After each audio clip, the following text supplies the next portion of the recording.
Good morning, everyone, and welcome.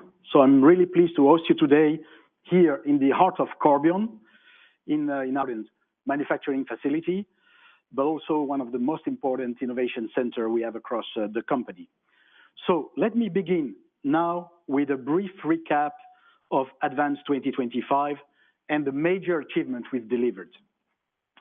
Then I'll turn into the future and why we have every reason to be confident as we embark on our Bright 2030 strategic plan.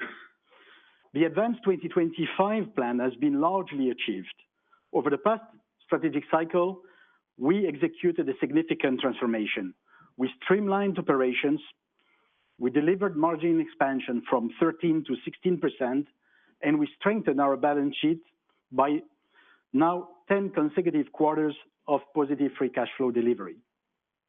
In our specialty food ingredient business, volume mix grew by 4%. We also turned a heavily loss-making algae omega-3 business into a highly profitable nutrition platform. In addition, we divested our low-growth emulsifier business and invested in capacity that will drive future value, most notably through our new lactic acid plant in Thailand. Overall, Advance 2025 delivered a top-line CAGR of 9% and an EBITDA growth of 8%. Looking ahead, Bright 2030 sharpens our focus and accelerates our growth ambition. We aim to become a high-growth specialty food ingredient company centered around natural preservation and nutrition. This strategy also reinforces our commitment to capital discipline.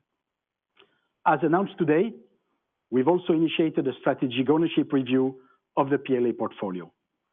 For the 26-28 period, we are targeting a top-line sales growth of 3 to 6% per annum, an adjusted EBITDA margin of 18%, and a cumulative free cash flow of 270 million euro. Now, let me discuss our purpose and the Bright 2030 path forward.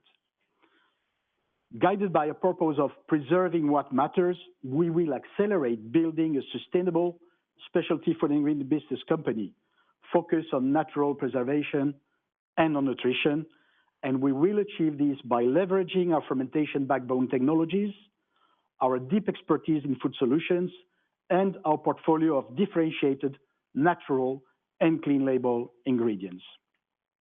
And why do we believe we are so well positioned to benefit from the mega trends shaping today's market?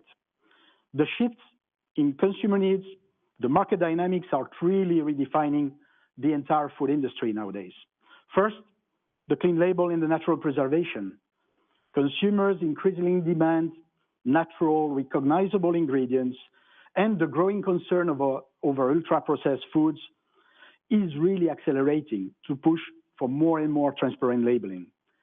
Second, the rise in GLP-1 adoption is really reshaping diets and consumer habits.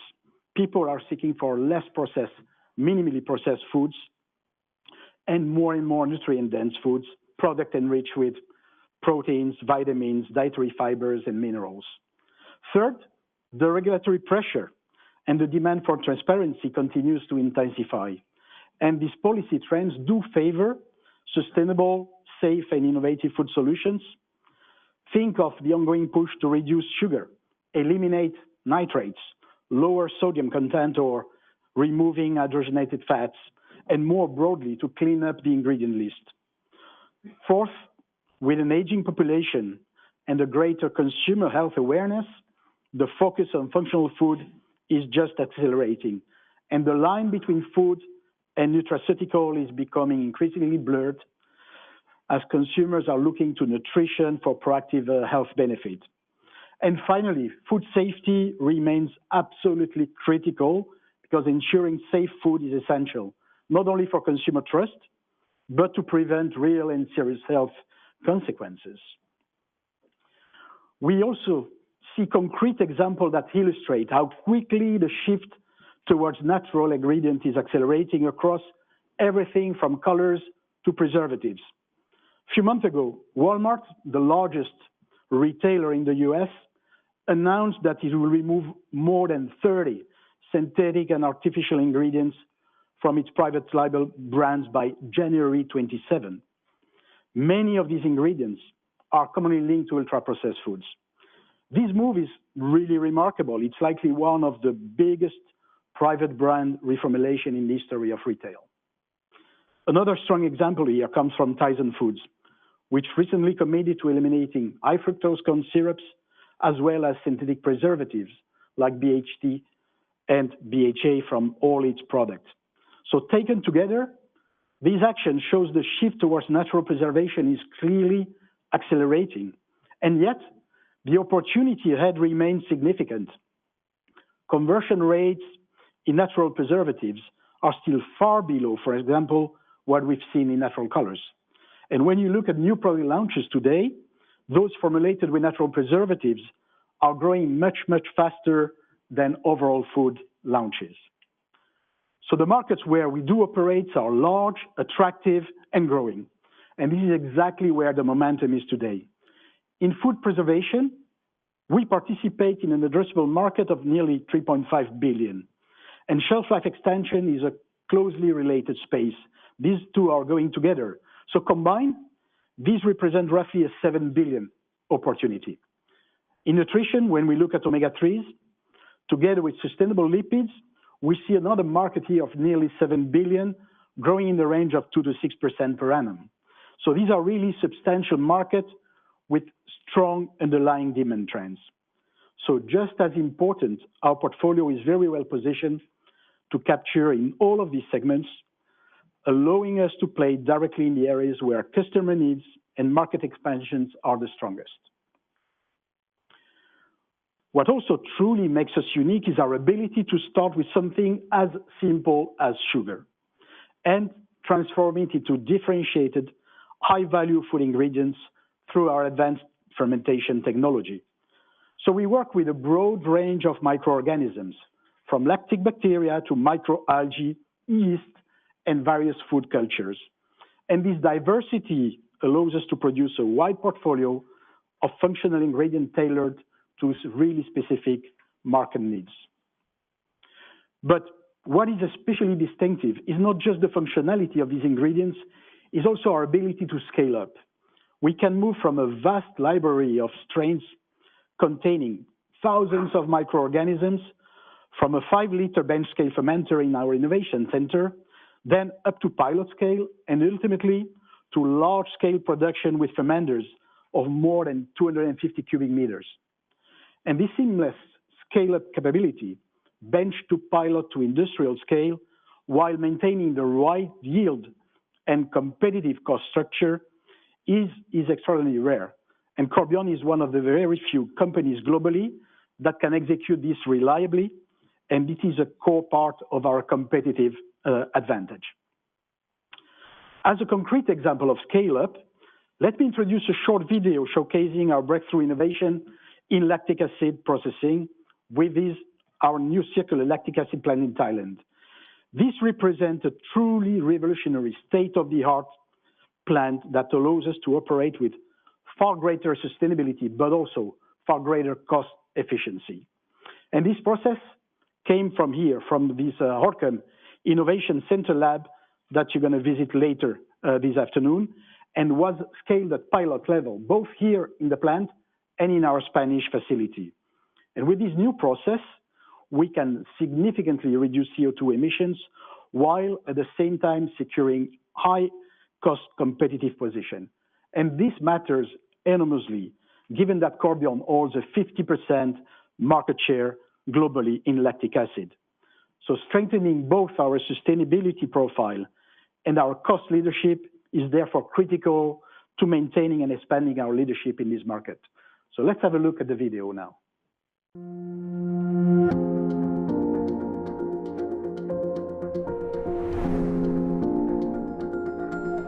The story of lactic acid starts with sugars from renewable crops like sugarcane, beet or corn. Follow along as we uncover how they are transformed into pure lactic acid with countless uses. From the cane fields, the beet harvest and the corn fields, these simple carbohydrates or sugars make their way into our process.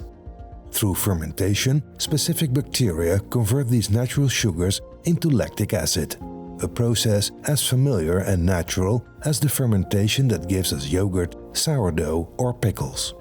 After fermentation, we move to what's called downstream processing. Here, the lactic acid is carefully purified and refined until we are left with a pure, high-quality product. The result is a versatile ingredient with remarkable uses in food and beverages. Lactic acid helps preserve freshness, extend shelf life and enhance taste. You'll find it in dairy products, breads, meats and ready meals, as well as in beverages, confectionery and sauces. Thanks to its natural antimicrobial properties, it keeps food safe, while ensuring it tastes just as it should.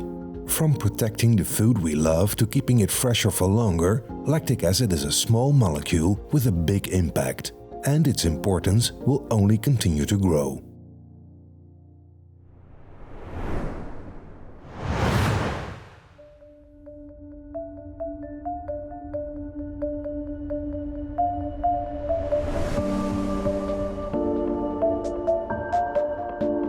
Corbion has produced lactic acid since 1968. 20 years ago, our engineers began to ask, can we improve this process? This led to the development of a more efficient method for making lactic acid, starting in Corbion, the Netherlands.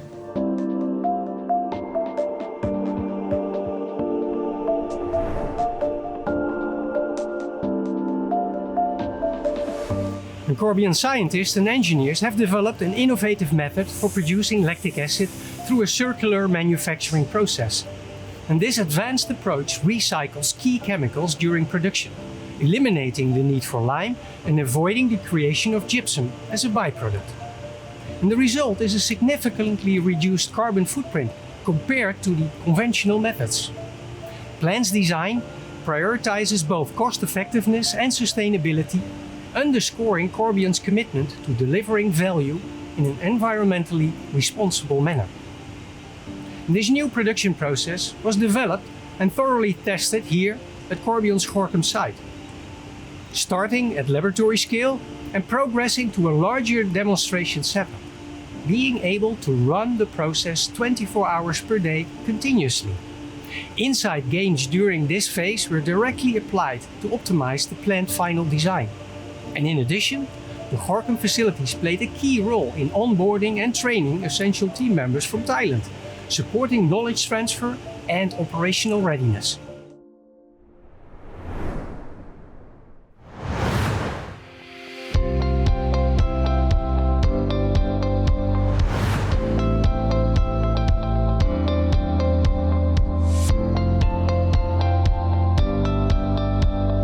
Welcome to Corbion's state-of-the-art lactic acid production facility in Thailand, where sustainability and innovation truly come together. What is really exciting about this new facility is how we are using the latest technology to actually reduce our CO2 emissions significantly. Everything here is designed to be as environmentally friendly possible and keep our carbon footprint as low as possible, and that is something we are really proud of. You know, our new lactic acid facility really shows how committed Corbion is to innovation. In fact, it's the first facility in the world to fully utilize Corbion's unique circular gypsum-free production technology. And this is setting a whole new standard in making lactic acid from the perspective of both environmental performance and cost efficiency. Corbion's new facility in Thailand is more than an investment. It reflects our commitment to innovation, safety and sustainability. And it stands as a promise to preserve what matters: the food we enjoy, the people we care for, and the world we share. It truly shows how our innovation in biotechnology creates real economic and ecological value for the world. That makes us very proud.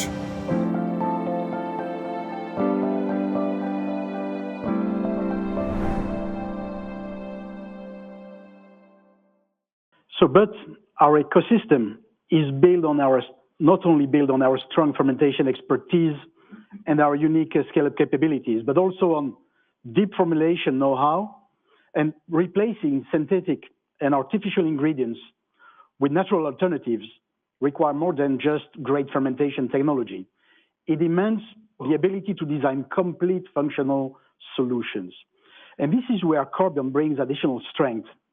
Beyond fermentation and industrial scalability, we offer expertise in enzyme formulation, microbiology, predictive modeling, and a fully integrated sustainability approach. All of these capabilities work together to help our customers achieve better performance, cleaner label, and more sustainable products. All of this is supported by strong global innovation capabilities. Today, we operate 8 innovation centers worldwide. We are working across 28 core technologies and are managing more than 700 customers' projects every year. In total, this is over 250 specialists, primarily scientists and PhDs, that are dedicated to innovation within Corbion. The scale and depth of expertise enable us to continually bring forward new solutions and stay ahead of evolving customer and market needs. Now, let's have a look at how sustainability is embedded in our portfolio. Sustainability is not an add-on for Corbion. It is built directly into our technologies and the value they create for customers. From CO2 reducing algae production to natural preservatives that do extend shelf life and reduce food waste, our portfolio helps customers meet their own ESG ambition while improving product performance. A few illustrative examples of this impact. Food waste prevention. Our natural preservation solutions help safeguard more than 10 million tons of food globally each year by preventing spoilage and extending shelf life. Our AlgaPrime omega-3, we enable up to a 30% reduction in wild-caught fish used in aquaculture feed.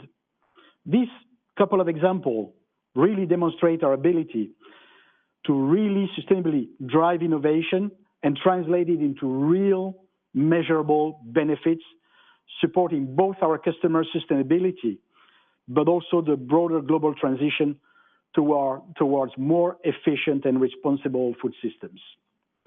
And how does it translate into our climate commitment? We remain firmly committed to lowering greenhouse gas emissions. This is a central pillar of our sustainability strategy. Climate change is already driving severe consequences, from extreme weather and biodiversity loss to growing risk to human health. Every action does matter there, and by reducing our emissions across operations and the entire value chain, we contribute to global efforts to limit warming and protect future generations. So our ambition is clear: achieve net zero emission across our entire value chain by 2050, with these targets being validated by the Science Based Target initiatives. Our responsible sourcing program is designed to ensure resilient and sustainable supply chain for our raw material. Over the past decade, we've made really significant progress. Now, 99% of our raw material are verified deforestation-free. In the next 5 years, we will remain really focused on maintaining this strong performance while responsibly onboarding new suppliers to support business growth. And of course, safety. Safety there is also part of this and is a non-negotiable. Our ambition is zero incident because nothing is more important than protecting our people and our partners. While we've made strong progress over the last years, there is still a lot more to do. So our 2030 goal keeps us focused on continuous improvement and on building a culture where safety is instinctive and embedded in daily operation. So now let's have a look to Corbion today. We operate 13 manufacturing facilities and 8 innovation centers supported by a global network of sales offices. We are by far the largest producer of lactic acid in the world and the only one with a true global manufacturing footprint. With around 50% market share, we clearly lead this category. We've also recently built a leading position in omega-3 and in sustainable food solution. So overall, Corbion is a 1.3 billion business, delivering 196 million in adjusted EBITDA, reflecting our strong operational performance and leadership in our core domains. Now, let's take a look and a closer look at the current portfolio, and it's already quite compelling. 98% of our raw material are renewable. 82% from our sales are coming from our backbone fermentation technology. And food and nutrition account for 72% already today of total sales, whilst natural preservation represents nearly 50%. So these numbers clearly demonstrate a strong focus on food and nutrition, which is a critical foundation as we look forward and prioritize future growth opportunities. Looking ahead, our investment priorities will focus where they matter most. This is the essence of our Bright 2030 strategy. First, we will build on our core specialty food ingredient business, strengthening this foundation while accelerating growth in our profitable, high potential segments. So our strategic focus will be on three key areas: natural preservation, nutrition, and biomedical polymers. And at the same time, we are committed to developing a robust pipeline across our nutrition portfolio and our food ferments for natural preservation. Conversely, we will defocus non-food lactic acid applications and have already initiated a strategic ownership review of the PLA portfolio. Let me now come back once again on the essence of Bright 2030. Bright 2030 positions Corbion as a sustainable specialty food ingredient company centered on natural preservation and nutrition, leveraging our fermentation backbone and food solution expertise, and delivering differentiated, natural, and clean label ingredients. So we are confident that this strategy is a winning combination. It aligns with consumer needs, taps into powerful mega trends, and positions Corbion to create significant values in the year ahead. Now, let's dive into the three selected focus areas for Bright 2030, and we'll start with natural preservation. Our business has grown strongly over the past few years, with an average volume mix growth of 4%. We've successfully expanded our clean label solutions into new market segments, including meat snacks, culinary, and baked goods. Geographically, we have extended our footprint into Latin America and Asia Pacific through strategic bolt-on acquisitions in Brazil, in Mexico, and in India. We've also made significant improvement in cost efficiencies and implemented new ferment technology, such as the new circular type lactic acid plant, as well as our new vinegar manufacturing facility in Montgomery, Alabama. And finally, our preservation platform allows us to enhance the nutritional profile of products by replacing artificial and synthetic products by natural alternatives, demonstrating that sustainability, clean labeling, and functionality can go hand in hand. Looking specifically at food preservation, the total addressable market is $3.5 billion, with natural preservation representing $1.6 billion. Importantly, natural preservation is growing faster, 4 to 5% per year compared to 2 to 3% for the broader food preservation market.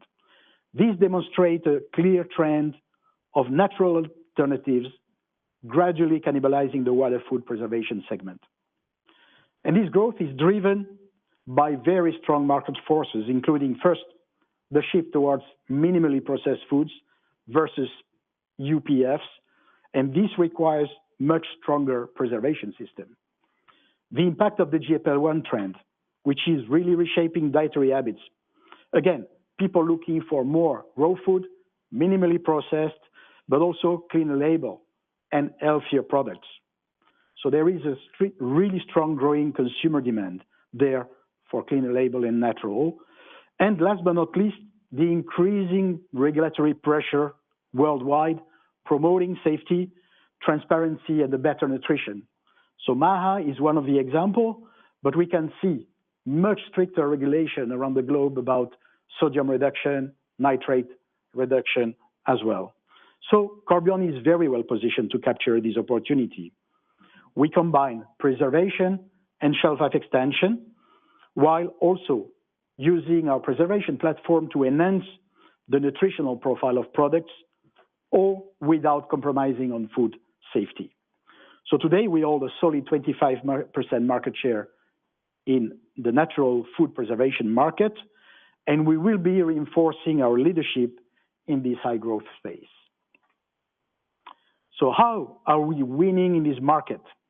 First, by leveraging the breadth of our portfolio, and second, by building on our strong market positions. Our natural preservation portfolio today is centered on three major product categories. The first one is around natural antimicrobials. These are clean label fermentation solutions such as vinegars, cultured dextrose, cultured sugar or wheat, and various food ferments. Together, they provide efficient microbial control with minimal impact on flavor. The second family is around natural antioxidants. These solutions, including botanical, natural antioxidants, help prevent oxidation of food and do enhance flavor stability. And last, natural acidification. Here, we provide high-quality lactic acid and lactate derivatives for pH control and flavor management. So by combining these natural preservative solutions, we can serve a wide range of categories, including meat and meat snacks, but also culinary products, baked goods, confectionery, and dairy. In short, we offer a focused, fully natural ingredient portfolio that addresses both consumer but also regulatory demands while delivering functional performance across multiple applications. Let me now share a practical example that highlights our formulation capabilities across both preservation and nutrition. In this specific project, we replace a synthetic mold inhibitor, calcium propionate, with a cultured wheat ferment. At the same time, we use dough conditioners and our freshness solution derived from our enzyme systems technologies, and we fortify the bread with high protein content. And by combining these approaches, we were able to deliver to that customer a product that is natural and clean label, that is nutritionally enhanced with reduced sugar and enriched in protein and free from emulsifiers. These examples demonstrate the strength of the Corbion ecosystem, integrating preservation capabilities, shelf life extension, and fermentation and enzyme technologies to create clean label, functional, and nutritionally improved products. Looking ahead, there are really several reasons to be excited about the short and medium-term opportunities in natural preservation. On the very short-term action, obviously we are busy closing Q4 now, and we are also busy, in finalizing the contracting round for 2026, and this is progressing very well. We are also accelerating penetration in the natural mold inhibitor space to replace synthetic alternative, and this is a large opportunity today. We are also preparing to leverage the upcoming EU listeria legislation that's going to be enforced in July 26. So this is coming very soon, and this is offering us a very large opportunity in this market. Number two, it's about restoring our margins there. This is a key priority. First, through an improved and disciplined pricing strategy, but also we are benefiting from much favorable sugar price input there, procurement savings, and a major program to optimize our end-to-end supply chain. Lastly, we will maximize further the throughput of our new Thai lactic acid plant that will further enhance our cost efficiency. On midterm, we will be launching new food ferments and high-potency vinegars with initial launches planned for early 26. Then we are expanding into adjacent categories, including primarily culinary and seafood preservation. Third, we will also grow in pet food preservation. They're leveraging the strong market position we've built, from our nutrition omega-3 business already. So there are very nice synergies we see there. And last, by introducing clean label system that support reduced sodium, minimally processed foods, and the diet trends related to the higher adoption of the GLP-1 diet in the US. And finally, growing beyond, we embarked recently on an open innovation collaboration with a company called Brain. This is targeting sorbate replacement. Most of the sorbate today being synthetic. This is a very nice large opportunity. We are also exploring small, selective bolt-on M&A to just complement and expand further our portfolio there. All these initiatives under Bright 2030 makes us committed to take our business up to the 1 billion mark there by unlocking also significant growth at improved margin. So now let's move to the second area, our nutrition business. But before we dive into strategy, let me review where we stand today. Over the past several years, we've built a leading market position in algae-derived omega-3 oils, transforming the business from a modest 13 million operations into a nearly 160 million business by 2024. What began as a heavily loss-making venture is now a highly profitable, fast-growing contributor to Corbion's overall performance. Our first focus area was aquaculture, where we secured multiple longer-term, multi-year supply agreements. These contracts provide stability for the base business and enable growing and ongoing investment in growth, primarily into pet nutrition and human nutrition. In parallel, we've successfully built a strong presence, as I said, in pet nutrition, where demand for sustainable and high-quality ingredient continue really to accelerate, and in human nutrition, where our nutraceutical portfolio is supported by a strong opportunity pipeline.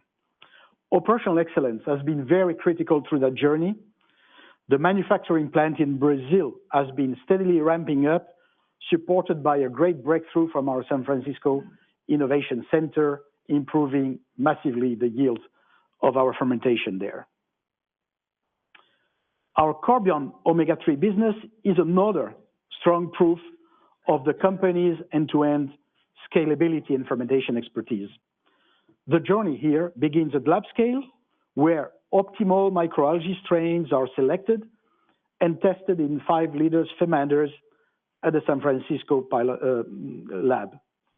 Then, when successful concepts are being developed, this is transferred to 1,000 liters, 1-ton fermenters in Belmont, California. This is in the pilot plant, which is validating performance, consistency, and process robustness.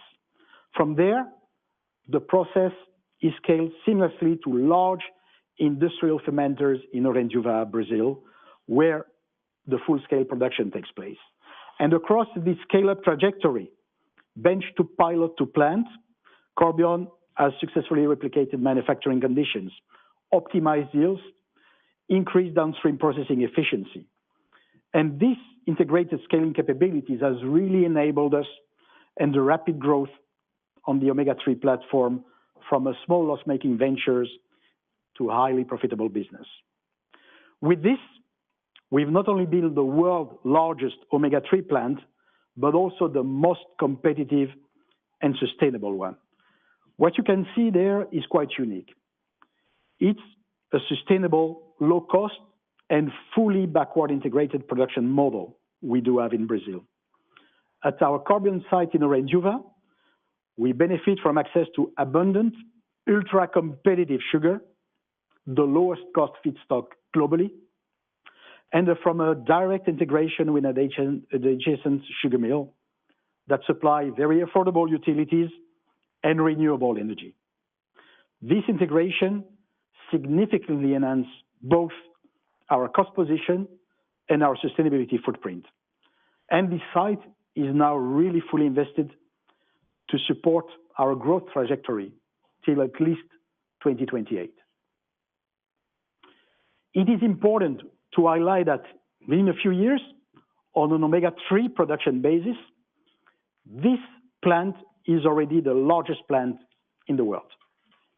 Compared to peers, It gives Corbion a truly distinctive advantage, a single large-scale, fully integrated operation that delivers significant operational efficiencies, cost advantage, and consistent quality.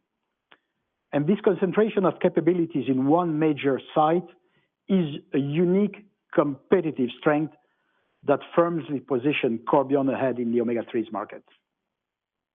Now, let's take a closer look at the market dynamics, particularly those shaping the omega-3 demand and the fish oil sector. Globally, omega-3 represent roughly a 1 million ton market, translating into a total addressable value of about 5 billion. Aquaculture dominates the consumption there, accounting for nearly 70% of demand, and this is followed by nutrition and pharma at around 20%, with smaller segments such as pet food and terrestrial applications making up the remainder. When we look at the supply picture over the last decade, one thing is really clear: fish oil availability is highly volatile and structurally constrained. And despite steady growth in end market between 1.5% and 2.5% annually in aquaculture and 3 to 6% in human nutrition, especially nutraceutical and pharma, there is simply not enough fish oil to meet rising demand.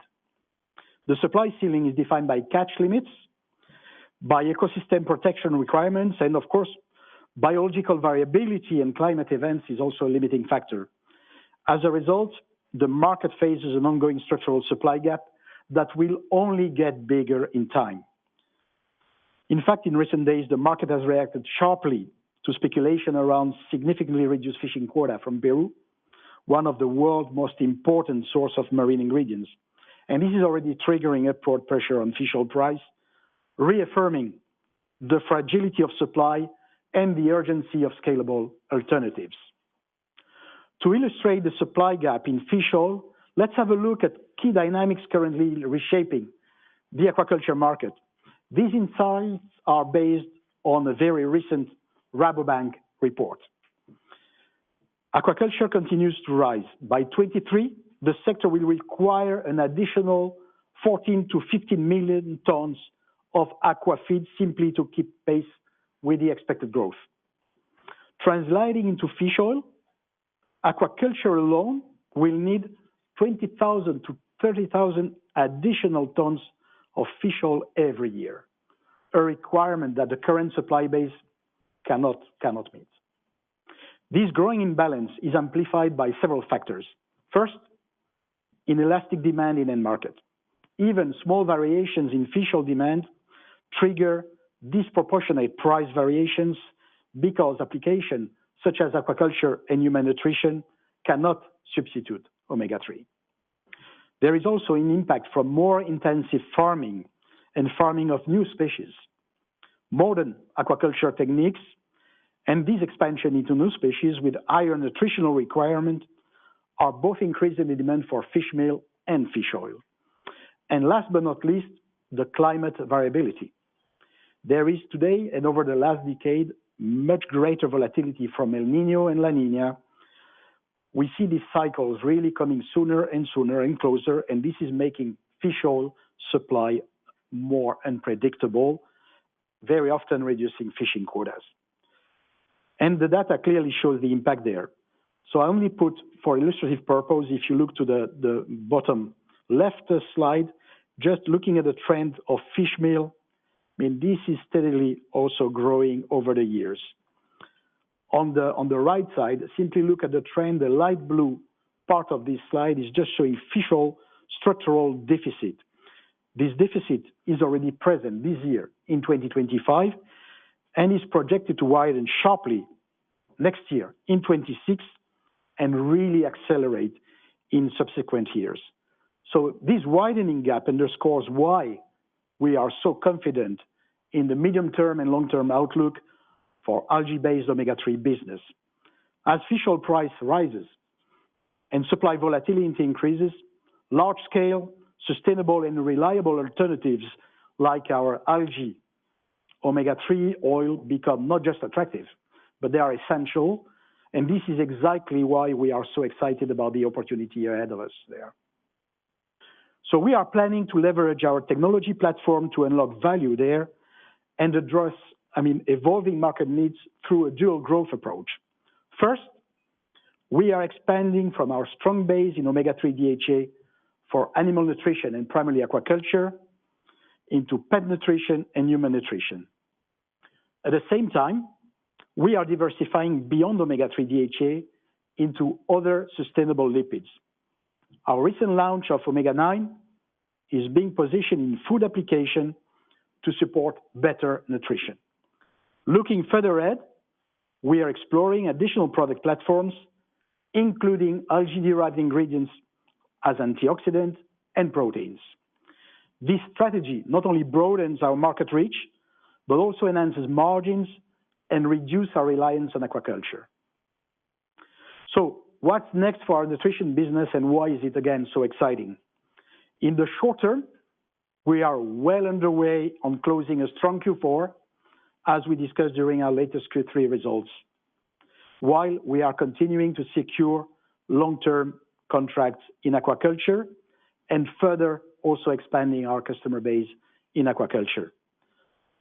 From 2026 onwards, our nutrition business will benefit also from favorable sugar input costs, further securing margin, and also potentially higher fish oil prices. We're also optimizing and diversifying our omega-3 business by expanding beyond salmon into other species, but also different life stage as archery, while accelerating growth in high-margin segment as pet and human nutrition. There, we aim to convert the healthy opportunity pipeline we've developed this year into meaningful growth in 2026. And last but not least, we are also advancing an EPA omega-3 strain development to complement our existing DHA portfolio. Beyond omega-3, the growth is driven in the short term by the commercialization of our omega-9 and by a strong focus on open innovation.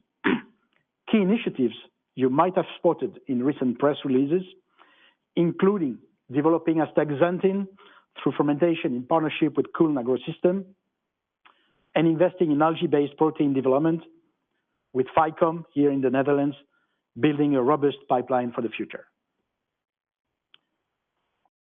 Now, looking ahead to our Bright 2030 ambition for our nutrition business, we are committed to driving revenue from 157 million euro up to 275 million, an ambitious almost 120 million increase in just 5 years. This is not just growth, it's a strategic evolution for Corbion, built on innovation, built on efficiency, and a relentless focus on value creation. And the beauty of it is that we will not need massive capital investment to make this happen. As I said, we are pretty well invested to sustain sales till at least 2028. In this journey, building a human nutrition business is a cornerstone of our future. We're doubling down on human nutrition, aiming for it to represent up to 10% of our total revenue there by 2030. And this is not just about numbers, it's about leading the charge rapidly in an evolving market, as we believe human nutrition will also convert from fish oil to algae oil. And we see also a strong consumer demand there for algae oil, reshaping the industry going forward. So we are positioning ourselves at the forefront of this shift, delivering really product that matters there. On this now, let's move to the last and third really exciting platform, our biomedical polymers business. This business is not just growing, it's really striving. Over the past years, we've nearly doubled our revenue, achieving a remarkable 14% CAGR there. Now, as part of our Bright 2030 vision, we are setting our sights even higher. We have the ambition to reach 125 million in sales over the next 5 years. So we will continue the powerful momentum we've built so far. This is a business like no other. We boast a truly global footprint with 2 GMP certified manufacturing plants one in the EU here next door, and one in the US, serving customers globally. Our reach extends across wound management, orthopedics, slow-release drug deliveries, regenerative medicines, and aesthetics, making us a pivotal player in the biomedical polymers space. At our core there, we are material scientists and innovators. Starting from monomers, like lactide and glycolide in that case, we engineer highly specialized polymers with tailored properties as material strength, degradation rate, different viscosity, water absorption, and more. And our advanced technology allows us to really fine-tune every aspect from polymer length, polymer architecture to meet the exact need of the end application of our customers. The total addressable market is large, speak about 1 billion euro there. With our current market share, the potential for growth is immense. To capture this opportunity, we are pursuing a dual growth strategy there. First, by building on a solid foundation we do have for our resorbable sutures and wound management. Second, by further expanding in high growth area as orthopedics and drug delivery, where our pipeline is really robust and really promising. And last, by exploring new areas as we are building expertise and capabilities in aesthetics and in regenerative medicines, positioning ourselves for future leadership in these emerging fields. Let's have a closer look how we're delivering value today. And our joint venture with MedinCell in slow-release drug delivery is a prime example there.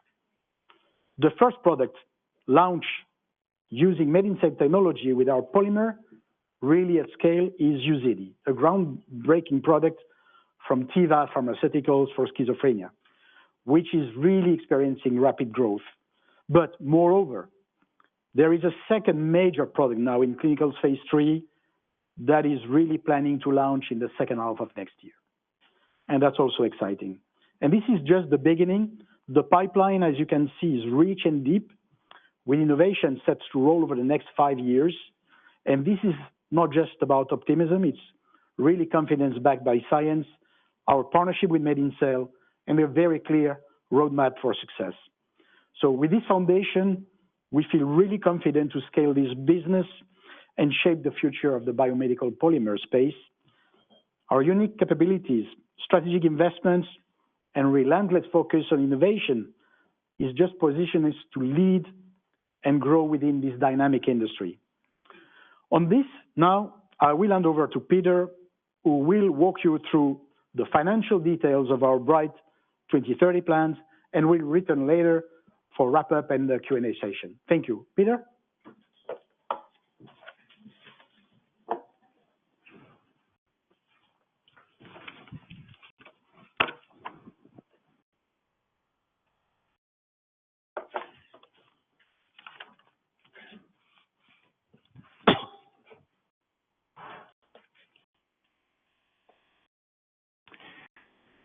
Thank you, Olivier, and welcome to all investors and analysts.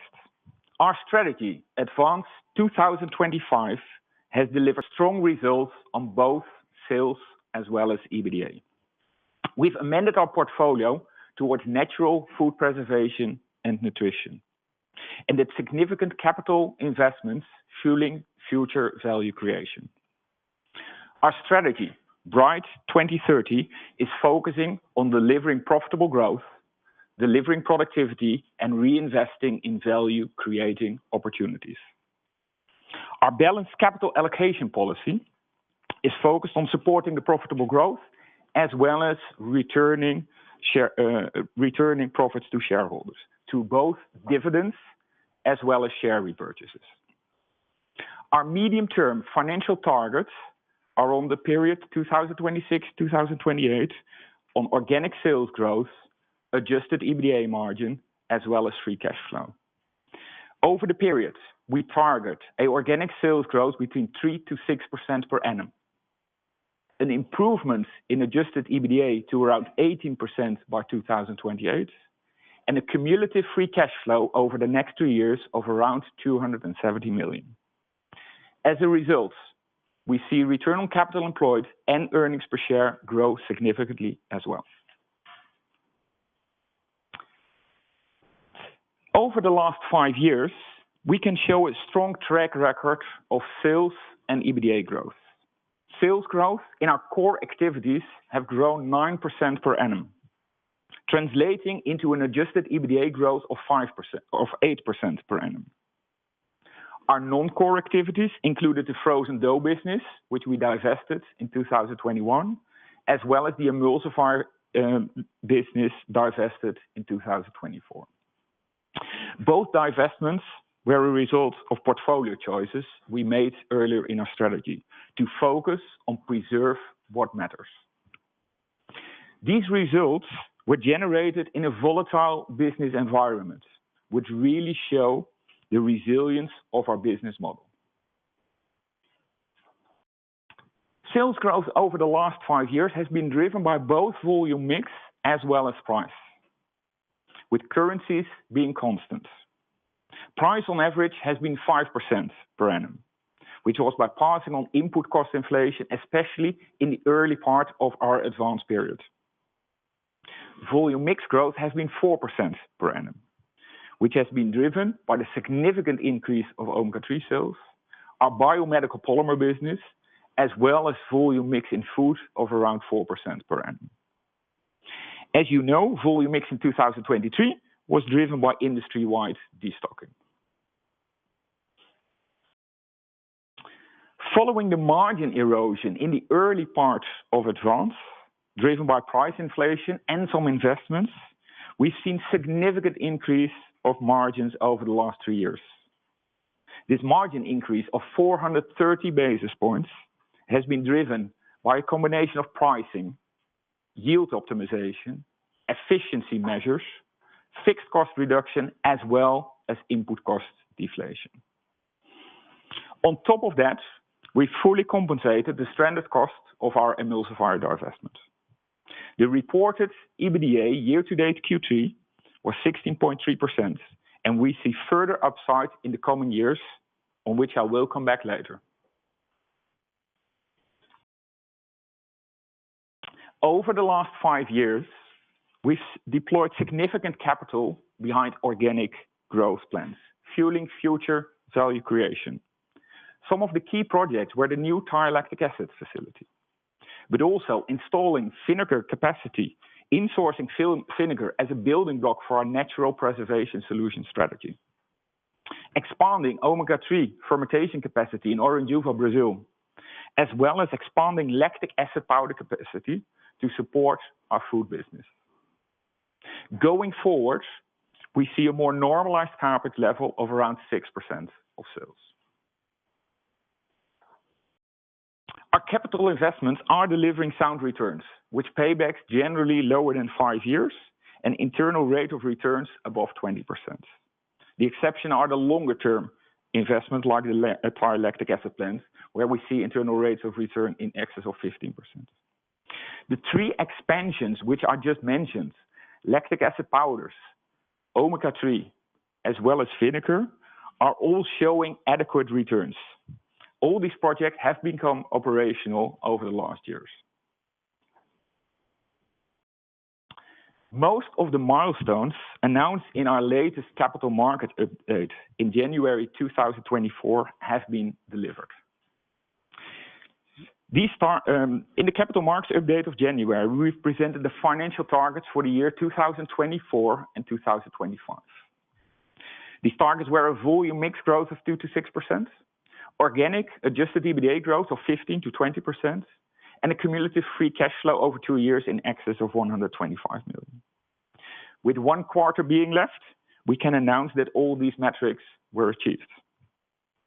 We're also proud that we continue to deliver behind some of our key business growth areas, like food preservation, nutrition, and the biomedical business. In food preservation, we've seen further growth in product and market adjacencies.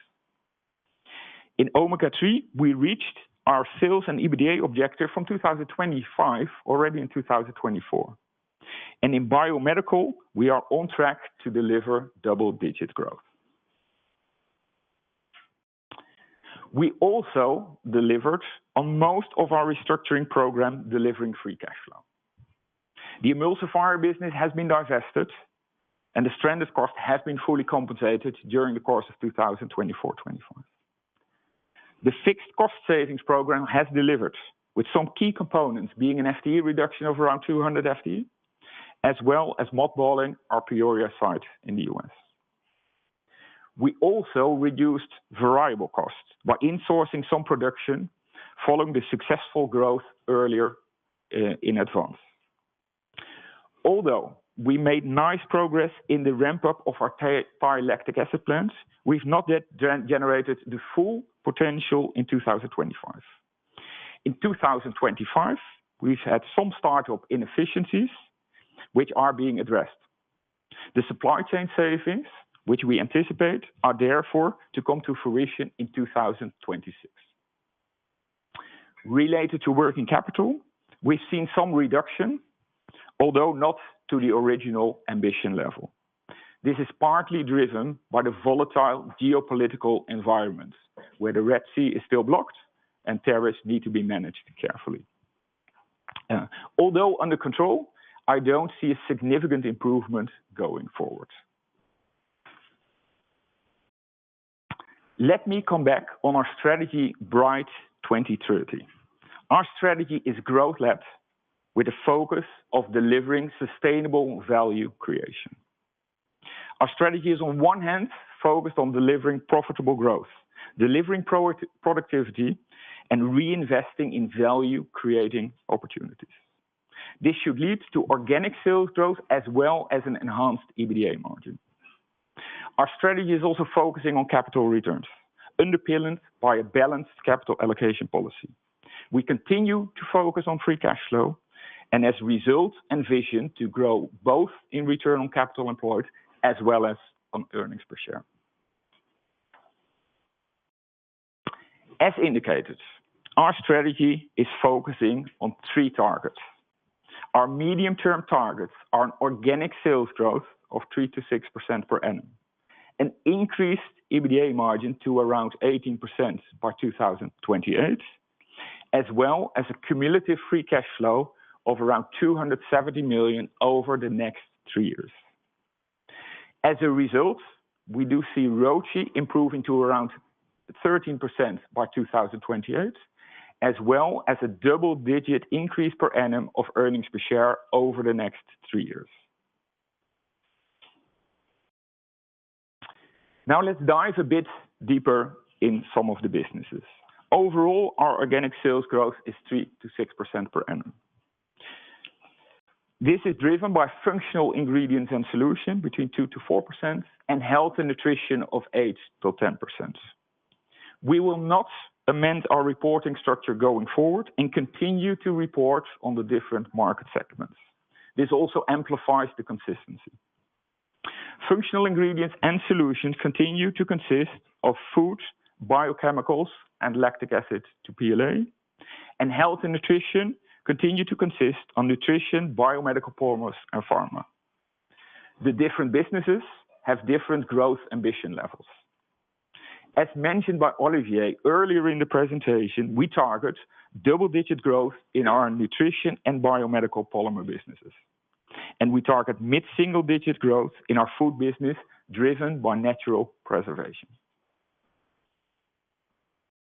We plan to increase our EBITDA margin with 170 basis points to around 18% in 2028.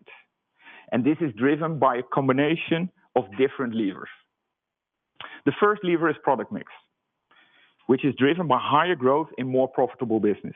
As indicated, the growth rates of our H&N segment is at a higher pace than a functional ingredients and solutions segment. Our Thai lactic acid plant is ramping up, but the full savings are anticipated to be delivered in 2026, and therefore a step up in margin versus the current margin level. Our value creation program consist of pricing strategy, further cost optimization, as well as lower anticipated sugar costs. And over time, we plan to invest in H&N and also in our innovation capability. Our balanced capital allocation policy is focusing on driving profitable growth and shareholder returns. We will continue to invest behind organic sales growth and selectively invest in bolt-on M&A, strengthening the core portfolio, all in a disciplined manner. We anticipate the CapEx program will be around 6% of sales the coming years. We also remain committed returning capital to shareholders via dividends and share repurchases. Our dividend policy remains unchanged, which is paying a stable to gradually increasing absolute dividends. Our anticipated midterm leverage ratio is between 1.5 and 2.5 times. Driving organic sales growth is supported by a disciplined CapEx program. Our expansion investments are behind food preservation, nutrition, and biomedical polymers. The cumulative CapEx is estimated around 255 million, which translates to around 6% of sales. The CapEx program is split into maintenance, which is there to maintain our current asset base, as well as expansions. The planned expansion programs all have attractive returns. The key expansion programs will be in foods behind powder capacity as well as vinegar. And in H&N, it's driven by further capacity optimization in our Oranjuva, Brazil plant, as well as capacity increase behind biomedical polymers in both the US and the Netherlands. We plan to generate a free cash flow of around 270 million over the next 3 years, which is on average 90 million per annum. This is a result of organic sales growth, improved EBITDA margins, while having disciplined programs on CapEx and working capital in place. It's a continuation of our free cash flow delivery over the last 2 years. And as a result of our profit improvements, we see ROCE increasing from currently 10.7% to around 30% by 2028. We've actively managed down our leverage ratio following the investment cycle. The reduction is driven by free cash flow delivery, as well as the disposal of our emulsifier business. At the same time, we increased dividends and did a share buyback. Going forward, our net term EBITDA is planned to be between 1.5 and 2.5, including the subordinated loan, which we have around 100 million. This subordinated loan is having an impact of 0.5 times. We have a very balanced maturity profile, which is well spread over the coming years. In total, we have around 370 million of US private placement after the planned reduction of 25 million by December. The average interest rate on our portfolio is around 3%. On working capital. Working capital as percentage of sales has increased in 2021, driven by input cost inflation as well as global supply chain disruptions. After 2021, working capital looks relatively stable around 25%. The underlying improvements which have been made were being offset by the disposal of our emulsifier business, which did operate at relatively low inventory levels. Going forward, we only plan a mild reduction of inventories in the continuous volatile geopolitical environment, where the Red Sea is still blocked and tariffs need to be managed carefully. Earnings per share has been stable during the period 2020-2023 and has been impacted by the disposal of our emulsifier business. As from 2023, earnings per share has grown, driven by organic sales growth, EBITDA margin improvement, and reduction of our debt levels. Going forward, we anticipate double-digit growth of EPS every year.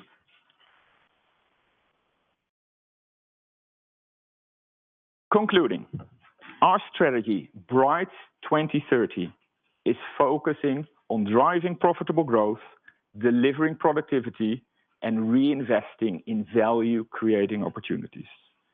We continue to deploy capital towards organic growth opportunities as well as selectively in bolt-on M&A. We also remain committed to returning capital to shareholders. Our medium-term targets are focused on organic sales growth, margin improvement, and free cash flow. And as indicated, organic sales growth between 3 to 6% per annum, adjusted EBITDA margins of around 18%, and a cumulative free cash flow of 270 million. As a consequence, we see return on capital employed increasing to around 13% and an EPS growth per annum in the double-digit range. With that, I would like to hand over back to Olivier.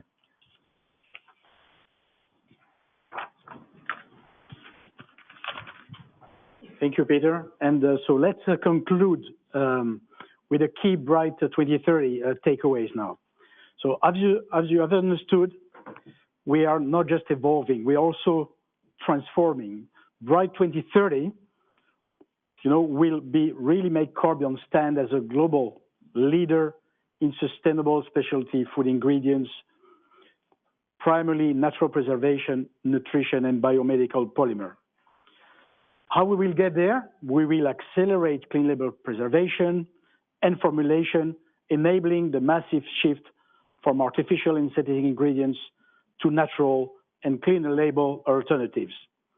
We will expand algal fermentation, unlocking new opportunities beyond our current DHA omega-3 business. And we will fuel growth in biomedical polymer, capitalizing our unique capabilities and unlocking the vast potential in this dynamic market. As we discussed, we announced that we have initiated a strategic ownership review of our PLA portfolio, and we will defocus our lactic acid non-food biochemical business. So the ambition is clear and is backed by clear financial targets, 3 to 6% growth annually, reaching 18% adjusted EBIT margin by 28 and delivering a cumulative 270 million free cash flow also by 28. So this will drive a ROCE of around 13%, and we are committed to grow EPS double digits every year. So on this, I really thank you for your attention and your engagement today, and we will open the floor to Q&A. Yes. Thank you. If you'd like to ask a question this morning, please raise your hand, and we have some mic runners that will come your way. So hang on.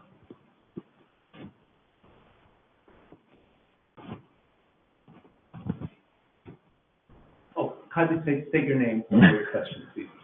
Thank you. Wim Hoste, KBC Securities. I would like to ask two questions, but I'll ask them one by one. The first one is a pretty short one, on the tariffs update. There's been some volatility on measures from the US government trying to reduce food inflation. Is there any impact on the recent measures on your business? Let me answer that question, Wim. The answer is no, not a significant impact. You are right that every day you get some new announcement, whether it's on exemption list or every country is changing. And therefore, I would say puts a lot of time and effort of people within the company in order to manage it. But so far, the kind of direct impact is relatively minimal and overseeable. Okay, thank you. And then my second question would be on omega-3. With the recent price increase in fish oil, can you maybe elaborate on where do you stand on the 2026 contracts? Mm-hmm. How much have been contracted, at what pricing levels?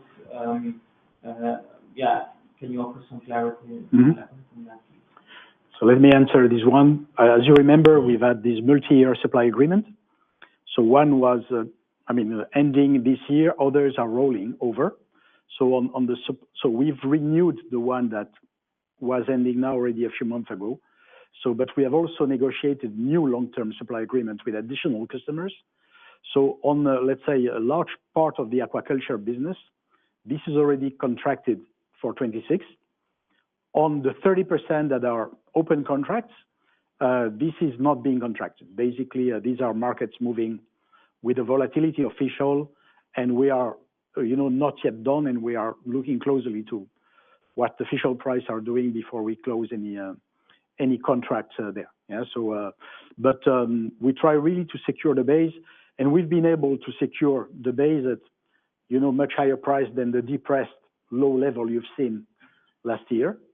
But that's the aim, is that we maintain, a level of pricing in between the floor you see in fish oil price and the high peaks we've seen also in the past. The aim for us is really to have a predictability of a margin by, on one side, hedging our sugar cost in time, and then by securing a large base of our business, for the years to come. So now on contracted business, we are already well contracted for 26. We have the vast majority of the open-end market, so which is around 30%, still to be negotiated. Karel Soete with Kepler Cheuvreux. I have two questions. The first one is on the natural ferments and the ambition to grow there. If you to look to some of your major end markets, meat, bakery, candy, often in the US, these are not like super growy markets.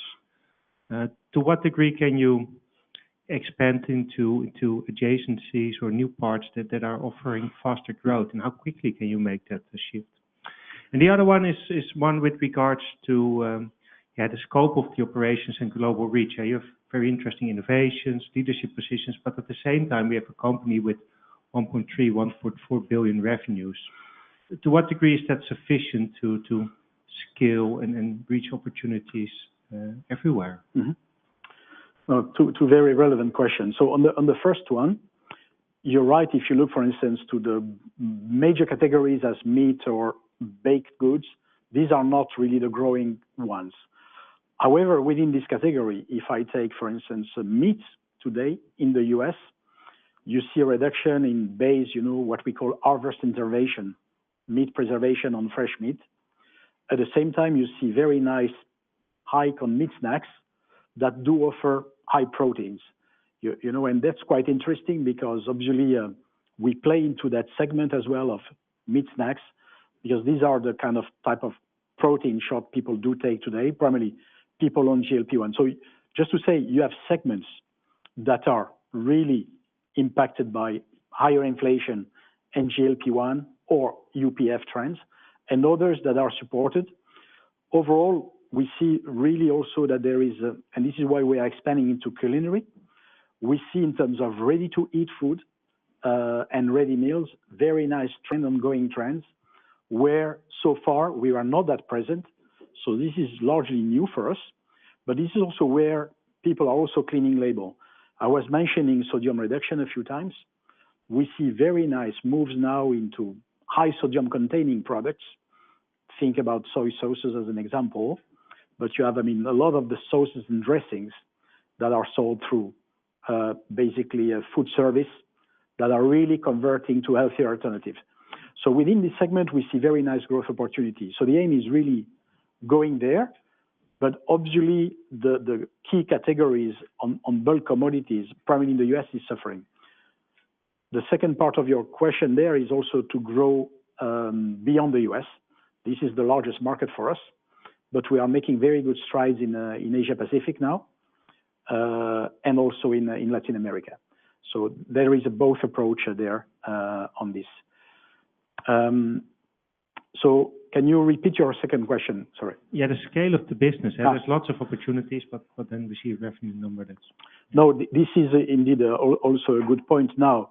We are indeed smaller, but we are truly global. So this is why this model, if you look to how do you go to market with our sales force, we said, we need to be the better expert in town, for instance, in natural preservation or in sustainable lipid. This is what we do. So, and it's about presenting and offering ourselves really a deep expertise in very selected area, and not pretend we are the supermarket to the world for ingredients, because we're not. And we want to make sure that when people do have a preservation issue, the first name on the list is Corbion, that they call Corbion, and we are one of the few having this very specific capability. So yes, we do not have a portfolio that is the kind of supermarket to the world in terms of natural ingredients, but we aim to be very specialized and be first on the list when we get briefs. Now, it is essential we have all these application labs and innovation centers globally, because this is customer proximity that, as you know, food is local and taste is local. And by having these 8 innovation centers locally, it's how do you basically also turn briefs more quickly than the largest company. The aim for us also is important as a mid-sized company is to be extremely fast to the ball, because that's the way we win briefs, is by being able to turn it around. You know, and this is why we have discussed many times our blending business.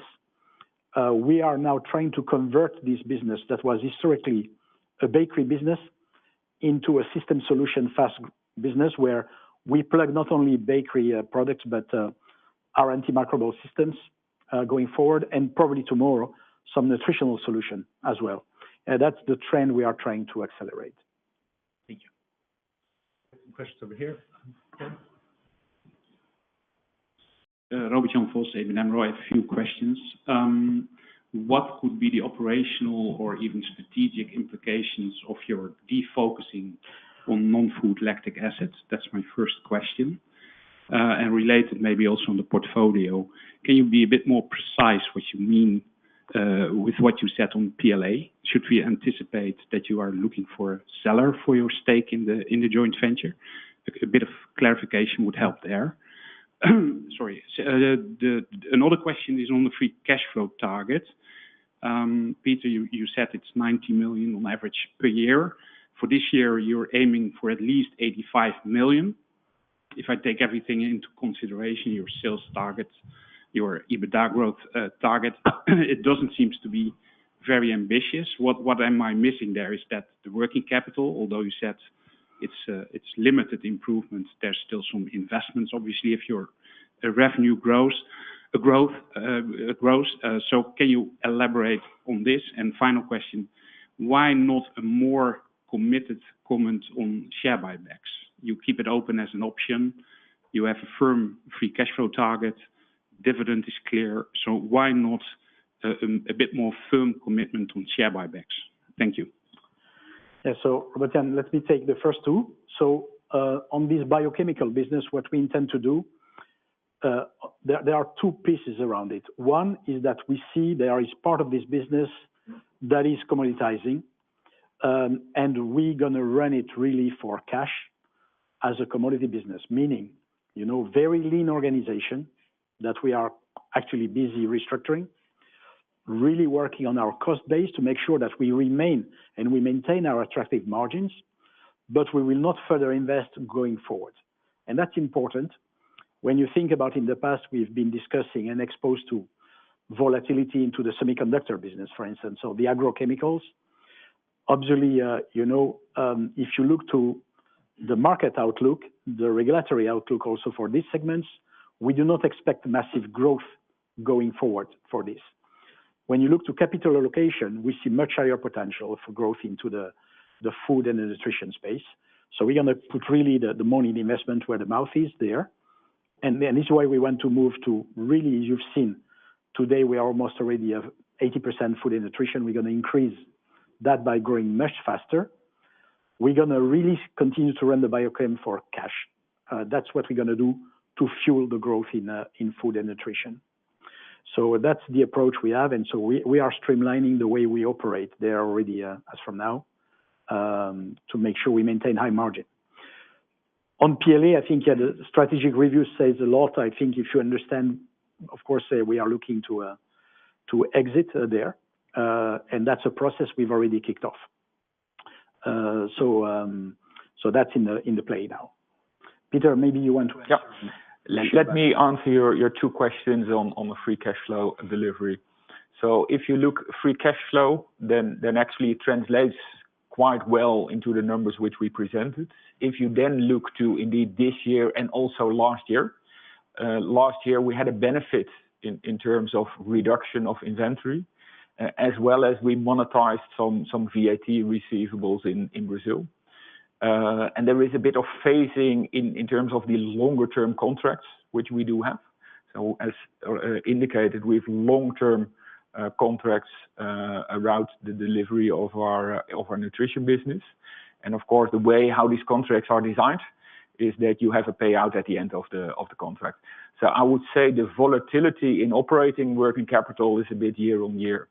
If you pencil in the kind of organic EBITDA growth, and you then take into account a operating working capital of around 24%, the kind of tax, which by the way, effective tax rate is roughly 24%, and the interest rate of 3% on our interest, then you roughly come to 90 million per year.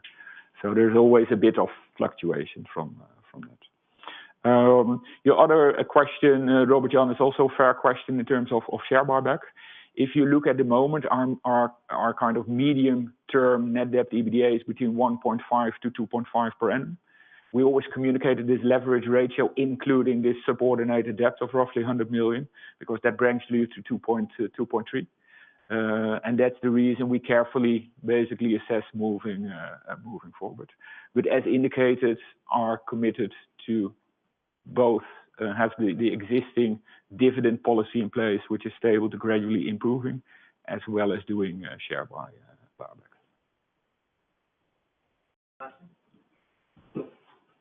Thank you, Ed. Sebastian Bray of Berenberg Bank. Thank you for taking my questions. My first one is on polylactic acid. I'm thinking about mechanically and financially how uncoupling this business from Corbion would work. So imagine Corbion gets 50 million, let's say, for its stake. Does it actually see any of that cash, or is there something that prevents Corbion getting that, because the JV is quite heavily indebted? It's something like 8 to 10 times gross debt to EBITDA. But is Corbion actually expecting any cash out from that transaction? And does Total have right of first refusal to any potential bidder for the 50%? That's my first question. I'll ask the second one afterwards. Shall I pick that one? So, I mean, we communicated that we initiated the process and we are in clear alignment with Total Energies on the way and how to proceed with that. So that means from a contractual perspective, I think that is covered. In terms of do we anticipate proceed, the answer is yes. Now, it would be a bit premature to kind of disclose anything on that one. That's helpful. If I move to the EBITDA bridge that you showed, there's about 1.2%. So it's the largest single component when moving from 16 towards 18%. That is focused on self-help initiatives that seem to be centered around pricing. Corbion has in some cases historically struggled to grow volumes when it's pushed price, particularly in food. What does that 1.2% refer to, and does it include the 10 million euro of delayed benefit from the new lactic acid plant in Thailand? Okay. Let me pick on that. So it doesn't include the delayed savings of the Thai lactic acid plant, because that's the 50% improvement in the box before. It's a combination indeed of three different levers, and one is the combination of pricing on the one hand and input cost on the other hand. And in that, by the way, as everybody is well aware, is that sugar prices is quite on a downward, or has been on a quite downward journey from that perspective. And also people know that we have a hedging policy in place, so there is a bit of delayed impact in that. The other element, which is that we did review our end-to-end supply chain and see further opportunities to get cost out of the system. So that's the totality of the 1.2%. If you look to that, then pricing, it's always a bit of how would I say, system. There's a bit of delay. I mean, we've seen a significant increase in terms of pricing in the earlier part of Advance. We've seen then price deflation with a bit of price reduction on that way. I don't see further significant price reduction, especially in our functional ingredients and solution business going forward. Thank you. And last one from me. The Thailand lactic acid plant, has this gone according to plan? how far away from full ramp up are we, and is it affected by the ambition to exit the PLA business? Okay. Yes. So quickly addressing the Thai lactic acid. As you know, this is really a revolutionary process. So we've had stop and go in the early part, but now what I can say is that we are ahead of 70% capacity occupation, and are really ramping up, more and more every day. But what came in the way was more that, to adjust, we had to stop and go. And again, I will not get into the technical detail, but obviously, when you stop and go, it's not one day. It's you have to just get the process cleaned, restart. So this has got us delay. The big thing where I'm really optimistic is that the chemistry there is working, because that, of course, when you launch it, is always the big question mark. So chemistry is working. Is how do we get quickly to the 125,000 tons design capacity? This is the number we made public, and today we are running on above 70% rhythm, roughly, of this. Yeah, so we are not to the full. We expect to get there, in the course of next year. On the PLA question, Sebastian, we have this stream which is roughly 60 million sales to the PLA GV. We see the PLA market continue to grow. You see this year, volume-wise, PLA is growing 10-11%, backed on of course, the Chinese market momentum. So we still see that continuing ahead, and there is a very long-term contract we do have to supply whoever new owner going to be of that business. So there is a contract in place, and the margin is correct in the sense that for us, when you run such facilities as the new Thai lactic acid plant or the former one, running at high level of capacity occupation creates really big operational leverage and makes really cost efficiency savings into the entire business. So we see it as very simple business to manage because it's a pipeline between the two factories, and it helps us really run consistently at the max cap. So it's a small impact. You speak about 60 million sales over 1.3 billion today, but it really helps operational leverage on the entire Corbion business. So that's how we see it. Yeah? Morning all, Reg Watson from ING. I have two questions, one for each of you. Peter, the 10% growth in human nutrition top line looks pretty impressive. Can you break that down for us, please, between volume and price mix expectation? And for Olivier, sorry to harp on about the PLA, but a little over 2 years ago, you placed PLA under strategic review, and we know the outcome of that in January, a few months later, was that you were going to retain it. What is different about the review this time, and can you take us through your thought processes, please? Shall I take the first one? So if you look on health and nutrition, let me do one step back. So we did indeed guide on sales growth instead of volume mix, because I think we are a bit out of this kind of significant price bumps up and forwards, which makes it a bit more easy. If you overall think the majority of our growth is really coming out of volume mix and less so in terms of pricing, so give that as a bit of an overall context. If you then dive a bit deeper into the specific of health and nutrition, in nutrition, biomedical polymer, and let's do pharma even there as well, the majority is coming from volume mix. I mean, in the biomedical polymer business, I would say almost everything, and also in the pharma. If you look in terms of health and nutrition longer term, I would say it's coming from volume mix. Because if you look into a 3-year strategic cycle, I mean, it's a bit more difficult in terms of where prices will go to. If you look into the immediate future, then we did indicate we anticipate some price reduction into Q4 and a bit of spillover into next year as well. But moving forward, and then it's a bit of a crystal ball from that perspective, I think, look, in a 3-year cycle, it's really volume mix driving the equation. Less so in terms of pricing, but we need to manage a bit of short-term volatility, especially with the non-contracted part of the portfolio, as we say. Thank you. Yeah, Reg, so on PLA, I think that there is one big change compared to a couple of years ago. It's that on this decision, we are really aligned with our partner on this, and that makes a difference, if you consider only a 50% stake or a full stake in terms of valuation, as you may understand. So that's really a major difference compared to the situation, where a couple of years ago, it was only about disposing a 50% stake. Yeah. Hi, I'm Setu from Barclays. So I have a question, like you mentioned about the margin growth for the whole group. So if you can give some color about the divisions and some of the phasing that we can expect in the margin delivery, because as I expect that you have taken some pricing cuts in health and nutrition. So will that be some margin headwinds for next year? Okay.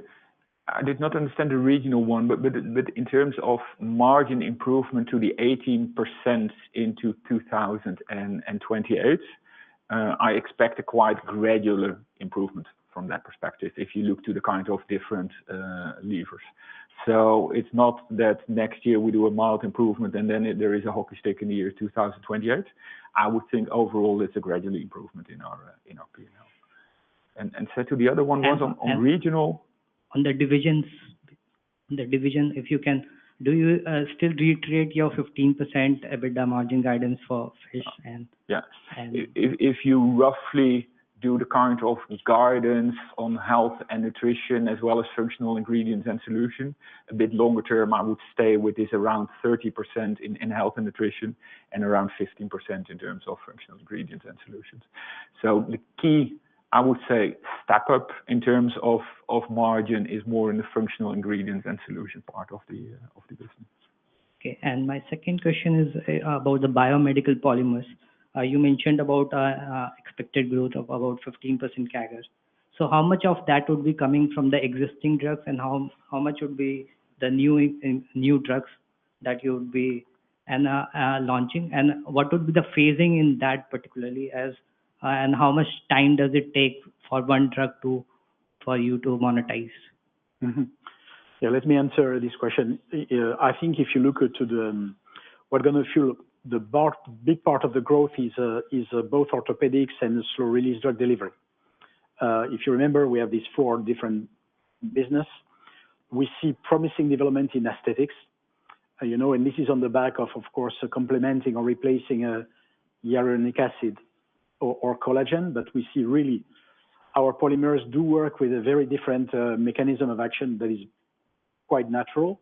So we see promising, but we are building proof of concept. So we have already a couple of very large global customers, but we need to build a much wider customer portfolio and wider base there.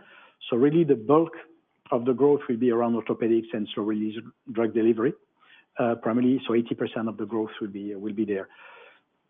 This business, to your second question, is very sticky because the depth of the pipeline, as these are really pharma FDA approved, you have to go through this famous clinical stage, 1 to 3. And then, our customers would submit FDA approval. They would come to audit our sites. And then you can start the business. So these are cycles that are 5 to 10 years. So this is why I was showing that the breadth of the depth of the pipeline is that, with the launches that, has been done this year on schizophrenia, and the big one, which is much larger, coming next year, these are things we initiated 6-7 years ago, and that will materialize. And then it's about, you might have seen MedinCell announce their cooperation with AbbVie on top of Teva Pharmaceutical.